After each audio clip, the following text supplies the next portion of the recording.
Welcome back, of course. This is the Newspaper Review, and this is most definitely K24 This Morning. I don't even know why we take a break. The cameras should just continue rolling so that you can see what happens when we are not on air. But of course, I still have a fantastic panel going through the big stories of the day. Gabriel Muthuma, who's with us, Edwin Sifuna, SG, with ODM, and of course, Patrick Gathara. Before the break, a lot was going on right there, but you'll have to move it along because of, in the best interest of time, look at page 2 of the People Daily. Sossion survives yet again as court overrules ouster. Yes, he was reinstated, and when he was reinstated, he came preaching peace, said that this is the third term for children. Let us just focus on that first of all. And these political machinations, let's put them aside for the best interest of the children. But some factions within the union are not having this. They still want him out of office, still want SG Otieno, who was acting for I think a day, to be brought back in. Yes. So much so that at one point in time, the media was reporting that Mr. Sifuna, your party leader, was supposed to broker some deal right there to ease the tensions. Yeah. First of all, you must understand that prior to the election, there's usually very many lobby groups that come and say, we would like for you to ensure that we have proper representation in the Houses of Parliament. One of the things that political parties are required to do is to ensure there's representation of workers in the National Assembly. And we as ODM, because of the value we attach to Kenyan workers in general, and Kenyan teachers specifically, we went ahead to nominate the Secretary General of the KNUT, the leader of the teachers themselves, to be present in Parliament to be able to push the agenda of teachers, because we consider them a very important constituency.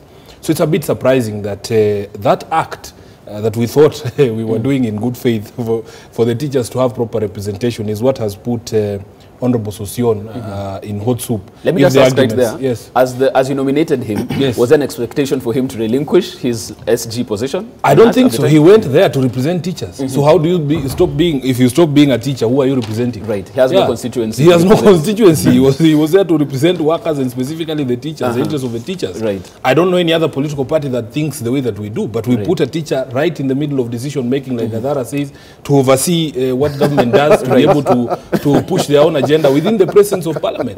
And then they want him out. I mean, it's something that does not make sense. Muthuma, I'll bring you in on this because it seems like his acceptance of that nomination was the beginning of all of these wars. No, you know, in fact, if you look at it from a vantage point of view, and this I'm talking to the KNUT members, Sossion sitting in Parliament actually is very advantageous for them. I wish they would know this.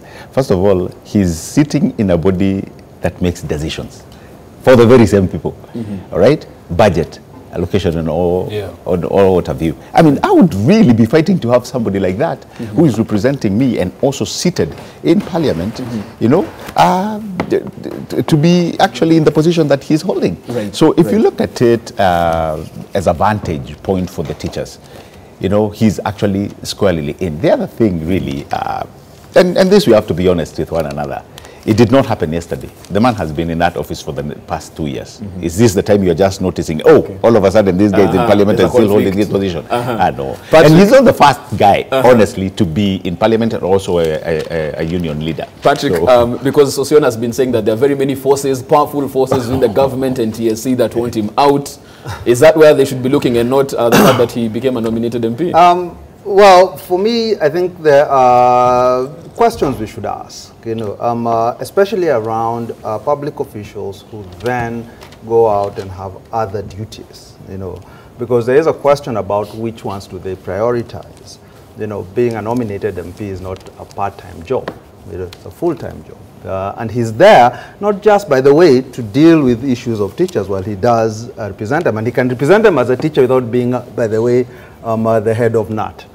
You know, so but when he's there, he adjudicates on national issues. You know, so it's not just issues that impinge on teachers. You know, I don't see that as a part-time job. So my question would be then this idea that he can have another position, you know, outside, and it's not just about Sossion. We should ask about the senators, many of them, who run, for example, law offices. You know, outside. We are seeing them in courts, etc. You know, and to us, I mean, surely if we're employing you as a full-time employee here for us to deal with our issues, and you're having your own private business outside, you know, isn't there a question there? Should we have, should we not have an issue there? I think KNUT is well within its right to question it. I think if they prefer to have somebody else you know, who's on their payroll full time, who's dealing with their issues full time, and not necessarily balancing between Parliament and the union. I think they were within their rights to do it. I think, but Muduma is right in asking why did it take 2 years to ask. Because we need to move on quickly. I'll just ask one more question to the SG, because he can inform us on this. Once the TSC deregistered Sossion as a teacher, that in essence probably moved him from this particular constituency that he was representing? Did any talk come up at that particular point? First of all, you know, this controversy on whether he's still a teacher or not is a matter that is before court, and there's all sorts of confusing narratives. But for me, really, the question is, it is a legal and constitutional requirement that when you're nominating, there are certain constituencies you look at. You have to have representation for young people, women, maybe the youth, the workers. So if KNUT is tired of having a representative in Parliament, maybe we should talk to the Kenya Union of Allied Metal Workers or something, because representation is something that is important, Gadara. I don't know how I can describe the group of people you belong to, but the day that your group, feels that representation... There's a union of journalists. Is a journalist? Yes. Well, I'm not part of the KUJ, but that is news. But I'm saying the KUJ, for instance, would be very proud to have representation. A seat at the table is something, although you deal with the wider constituency of the country and important issues, to have somebody who speaks to your issues whenever they are brought up is an obvious advantage. Right. So for me, really, and this is why, because Sossion is an ODM nominee, I think that's the only reason that a section of KNUT approached the party leader to see if it is possible for him to remind the union of why it was necessary to have Sossion. You should remember the fights that the teachers were having at that particular time with, court cases and winning cases and the national government ignoring court orders. Right. So it was felt that it was necessary to give them a bit more muscle, that just being teachers and having a union was not as effective as having proper representation in the Houses of Parliament. Okay, thank you so much. That, of course, those and more stories you can get in the People Daily. We'll swiftly move it along because of time to the Standard. From page to the Standard, Kerry goes after 7 governors in 13 billion shilling tax row. Some of them are right there. 4.5 billion shillings from Nairobi Governor Mike Sonko, 3.2 from Governor Ferdinand Waititu's bill, 2.05 from Amason Kingi, Governor Kilifi, 1.3 from Migori Governor Okoth Obado. The list goes on and on. The agency is saying they're going out to these chiefs who haven't remitted these particular taxes. They have collected it, but that is where it ended. It didn't get to the state coffers. At this particular point in time, because some people are asking, so who's accountable at the end of the day? Does it stop here? Does it stop at the CEC finance, at the county level? Who's to blame? You see, when you look at this, and I think I wish they had done a good job to elaborate. When you look at it from the, you would think it's actually individual taxes. So it's very good to just, elaborate to our viewers that these are not individual taxes. And the way you look at them, it just seems that they've not remitted the taxes. They've collected the taxes, all right, but they've not remitted them. So I think it goes really down to the, what you've said, the CECs and the finance office within the counties. They must come very clear on this one. Either that, or we start looking whether there is an issue between the remittances, the national government, and the counties. Just the other day, we thought the counties were actually paying some governments in Sudan, CGPs, and everything else. Diplomatic missions. Could there be something? Because right now I'm really, I really don't want to put in a very strong punch before you are told, what, actually it's a system. It's not working. We've been treated to that before. So I think we need to see, how this one goes. But 13 billion unpaid taxes, that's quite a lot of money. Mr. Sifuna, I'll bring you in on this as well, because a convenient explanation that most governors give is that this was the previous administration's issue. I just found it in office and I don't know what to do. That's what Governor of Nairobi Sonko is already saying, that this was the previous administration. A bit convenient because you've been in there and you haven't raised the red flag and said, this is what I found. I think Sonko is in the best example because he's always going to go to that defense even 10 years after he has left office because he has what I always believe is personal gripe with his predecessor, and he's always looking over his shoulders as if Kidero will jump out from some bush somewhere. But really the entire discussion of unpaid, unremitted, and collected tax is something that is happening in a very interesting context. We have always believed, for instance, that the matters of tax sort of, civil matters that really we should be able to sit down with the regulator, the KRA, to find out where there are gaps. Right. And if there is a problem, they recover it through civil proceedings. These days we see it is very easy for you to find yourself in court just because you did not submit your VAT tax for last month. Right. And it is a debate on both sides. We would like that we all pay our fair share of taxes, but it is true that there are circumstances sometimes that would curtail your remittance of tax that you've already collected or you've earned.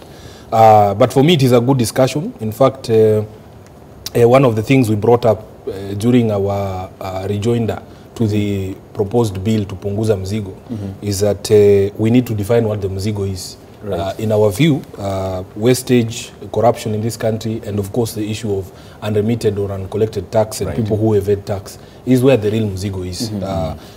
There are some stories, of course there are matters before court, but if you hear that a single individual has evaded 60 billion in taxes, that is about twice the annual budget of the National Assembly, which unfortunately our brother Okot has forecast as the only mzigo in this country. Right. So it is a discussion to be had.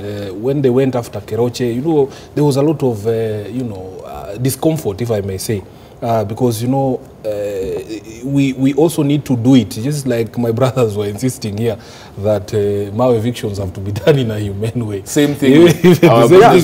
When we are going after these investors in this country, especially local investors, I think we need to approach it in a better way. Okay, Patrick. I think that there's how the state approaches both the collection of tax and the people who are suspected, if I may, of not remitting their taxes. I mean, I find it curious that when it's private individuals, we see DCI jumping onto guys, etc., for not remitting their taxes. When it comes to county governments, there's discussion. It seems to me to be different. I think we need to have a standard, and especially here, where the accusation actually is of criminality, that they have actually taken the taxes, they have taken it from the workers, etc., and then not remitted. That is criminal. Exactly. But we're not hearing of DCI jumping into these guys' offices, etc. So why is it happening in the case of private individuals? Okay, and also want to bring something that you can comment on, Patrick, even before we get to that particular point, when it comes to the transparency as to how, county governments operate, in the sense that you don't really know what's going on. They'll demand for more money and they'll walk in protest, but you don't know what's going on as a resident of Nairobi or wherever you come from, how the money is being spent, how the tax is collected has been, it's being used or remitted. Should we also start from there probably and have them accountable from that level? Well, I mean, for sure, there is an issue of accountability for counties. I think the Auditor General pointed out quite a number of instances where counties could not account for how it is they spend money. But it's not just counties. We've got to remember that these are the same Auditor General who said 98% of expenditure by national government is not properly accounted for. 98%. Right. So in as much as government is demanding taxes, the national government should be asking then, what are you doing, with those taxes? And I agree with you in that sense. We actually need to have a proper accountability mechanism, because government keeps asking for more tax, but how it's actually using what it has, for me, is quite questionable. Right. I think it also drives this sort of reluctance, if you will, by people to pay in, because what value am I getting out of it if these taxes keep ending up, disappearing? So it's not just at the county level, but it's much more important to look at it at the national level, what's happening. And just to add on what he said, I think even the Mwananchi, there's something, like the barazas that are being held, and you remember Kidero used to do this. He would involve even the Mwananchi, and I know Sonko has also done it, and I've seen various other counties that are like Kivuda, where, the Mwananchi are actually involved in the budget formulation.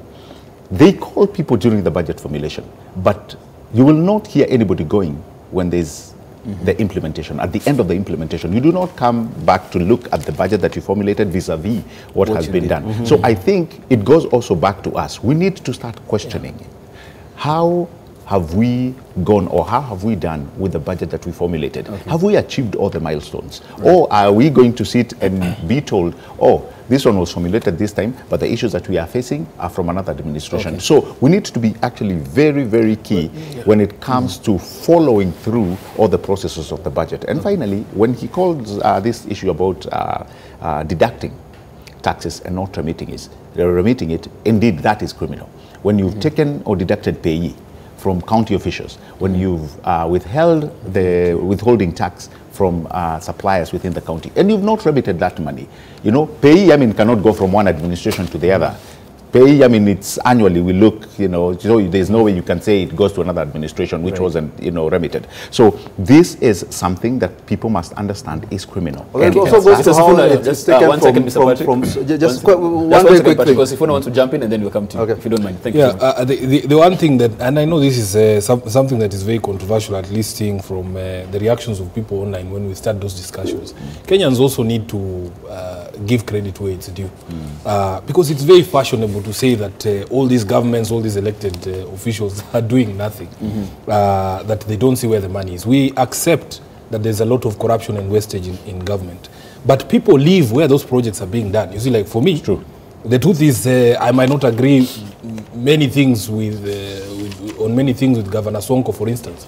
But where I live, I can see that the county government is doing a road. So I cannot always say there is nothing being done. What I can do is to audit that particular project and see that we're actually getting value for money. But there's something that is happening. Patrick, jump in on that as well. Two things. First, on what he said, I think there is an issue about how governments, county governments especially, the systems they're using to access money. So we've heard of money being spent from source, so from the county revenue accounts, which is illegal. You know, they're supposed to remit it and then get the allocations.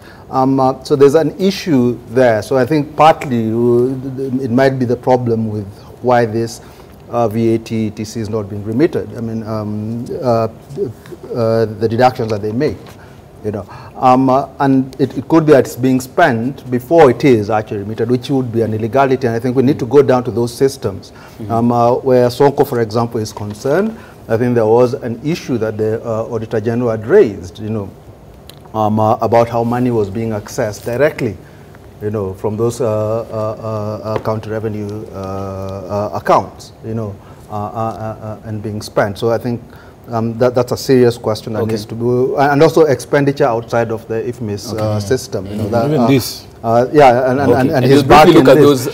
But one other thing that is just to cite what Sifuna was talking about. I think it is quite important that we concentrate very much on what value are we getting from the people we put in office. You know, what is their job? So if we are seeing, for example, that county governments are not living within the law, we should be looking at county assemblies and asking how are they doing their job of holding the county government to account. You know? And the same question should be asked about the National Assembly with regard to national Let's government. move it quite swiftly along. We have 7 minutes and 2 papers to do on the front pages, so we'll keep our comments brief on those. Daily Nation's front page, this is a matter affecting not only Kenya, but you know, the continent at large. The world watching this. Kenyans caught up in South Africa's xenophobia wave. The Ministry of Foreign Affairs has since confirmed 2 business people from Kenya have had their businesses damaged and property looted right there.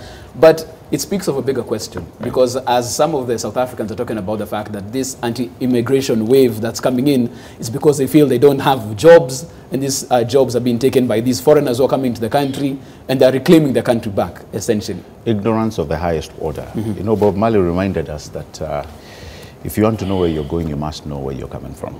And this is one thing I believe South Africans, the black South Africans, have forgotten. When they are burning shops and looting, as a matter of fact, it's not about work. You are burning somebody's business. How has he taken work from you? All right?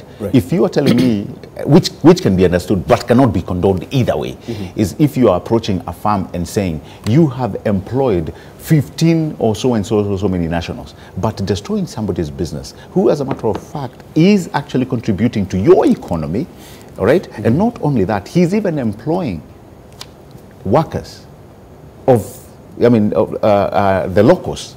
So for you to sit and tell me that, oh, these people are taking work from you, I mean, that to me is very little knowledge. Okay. But I still believe, and this is why I hold the African Union, to account.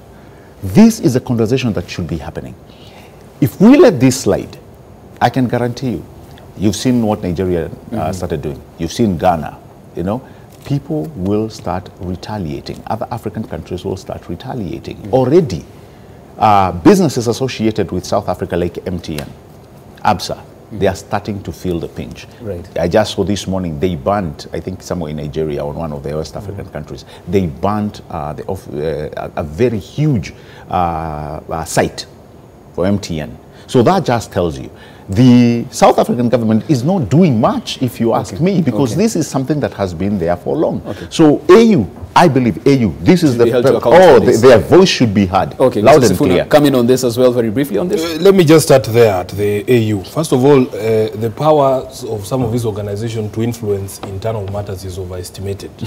I was in Arusha, I think 2 weeks ago, for an AU meeting for political parties. They're starting a conversation on how the AU can help in democratization of, increasing the capacity or growing the capacity of political parties to be able to, affect democratization in Africa. And the conversations were very interesting. The AU operates on the same basis as the UN, basically. The consent of the states to be helped is something that is very critical to the operations. Most of the people at the AU are actually the leaders of the countries that we are talking about. Ramaphosa is not going to go to the AU to concede that he's unable to deal with a local problem and that now he's looking to the AU for a solution. And I also, I agree that the spate of violence that we're seeing is as a result of many things, and I think it's also misplaced anger. They have chosen the wrong targets to blame for their problems. One of the things that I find interesting is when leaders such as the president from Ghana stands up to remind South Africans of the role that Ghana played during apartheid. I'm like, do you know the people you're dealing with? Yeah.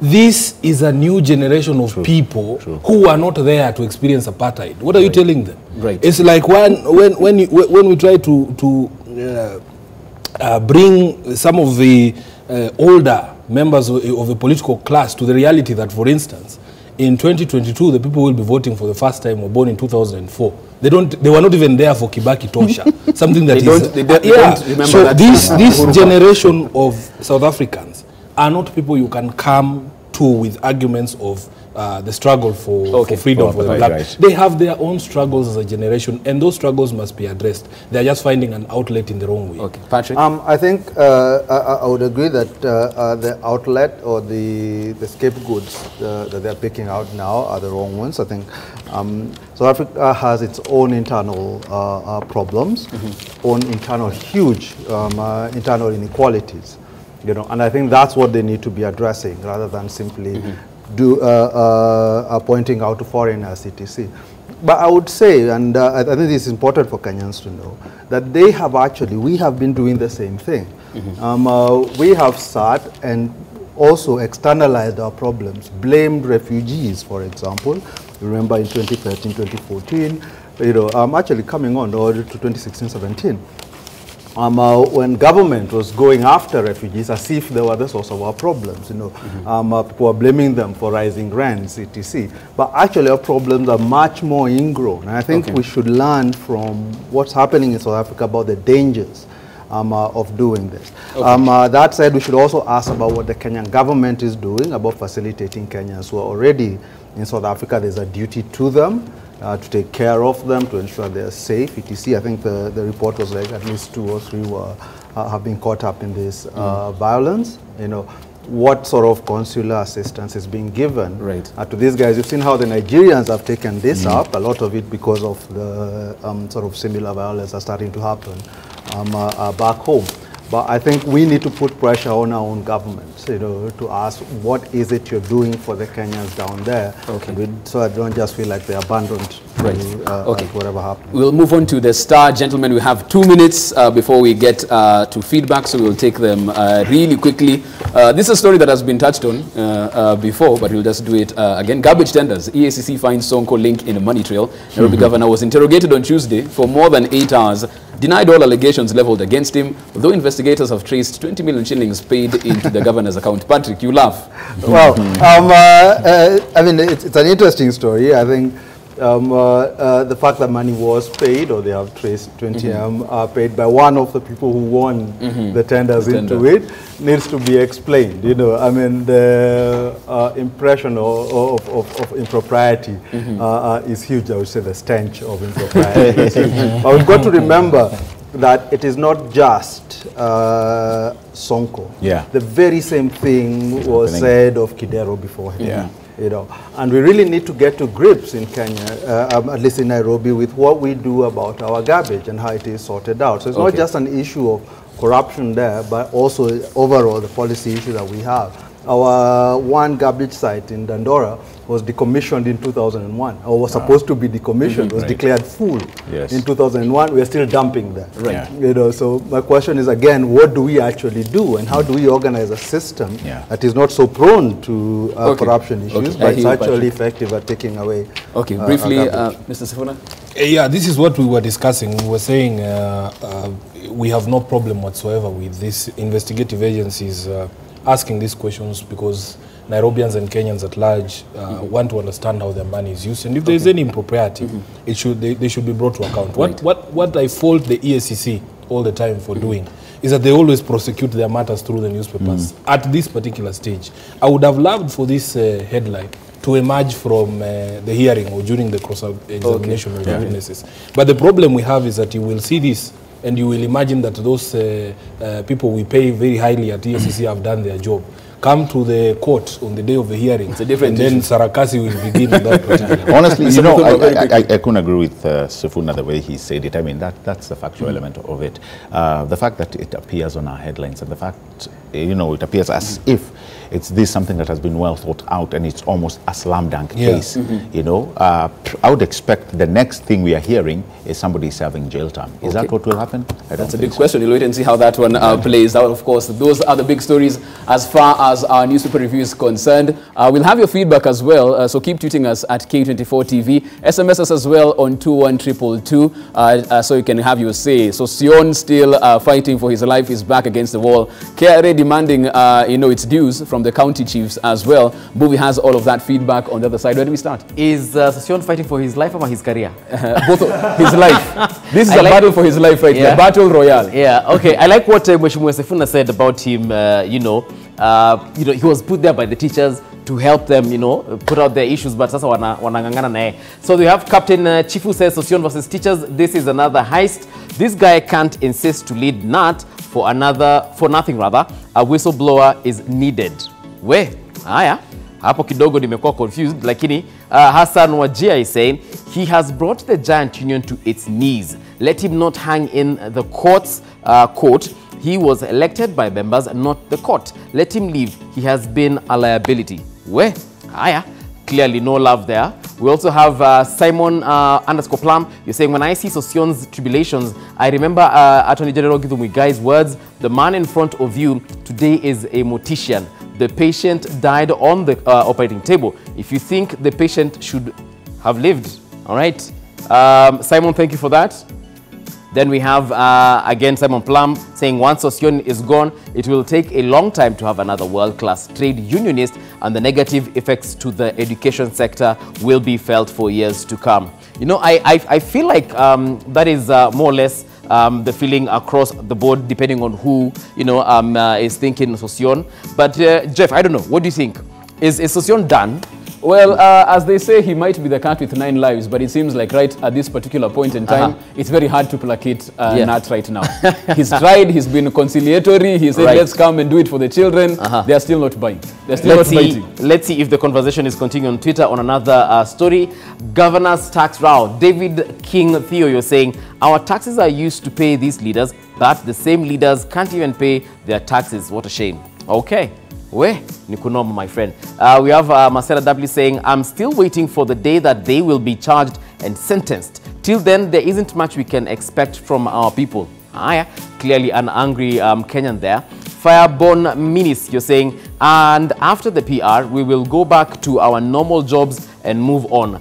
Get our salary, pay taxes, and that's the cycle. That is a hashtag governors tax row. Where clearly kuna watu wamekasirika, but you know what? I think we take a short break. And then when we come back, we talk about xenophobia. Yes, we'll have xenophobia coming up. And also, it's all about the Kibra by-election. We need to talk about that as well right here. So keep those tweets coming in at K24 TV. As always, if you